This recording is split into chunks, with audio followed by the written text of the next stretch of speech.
Many times this helps to have my foot elevated up onto a bench or a platform to do, but for the video I'm going to show you just like this.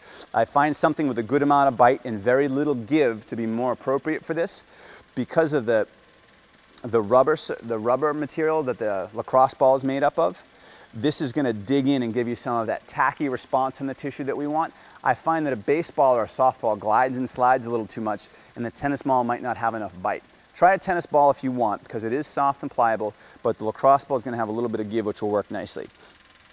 We're going to take this passive form of myofascial release, we're going to make it more active. We're going to go to that approach of pin and stretch, where I hold tissue down and then I move away.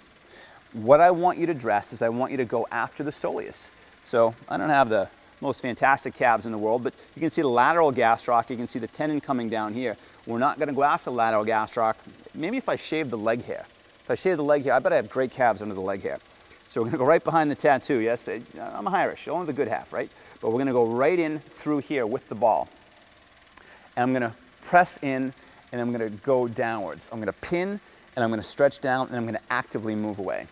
So I'm going to go in, I'm going to press the tissue to the bone, and I'm going to pull downwards. So I am cranking down this way. And yes, if you have leg here, you can't hurt yourself here. So I'll go down and then in, and then I'm going through this movement here.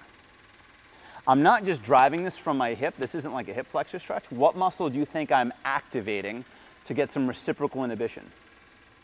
I'm pulling myself through with my tib anterior. This is active dorsiflexion, so I can pin and stretch that soleus. The soleus is aggravated on many of us because we're trying to create artificial stability or supination or this neutral position at the calcaneus. We're not doing it proximally from the gluteal complex. The foot is flattening and turning out, so the soleus is just eccentrically lengthened and on total burnout, trying to hold our calcaneus in the correct position. So we're going to facilitate a release by pushing downwards, inwards, holding that, and actively pulling through.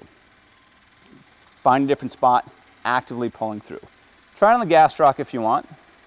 You can have some results there, but I really want you to get in after that soleus, calm it down, and you can have some downward drag, some downward movement there. Again, if you have some leg here, that's going to hurt. That's going to pull through.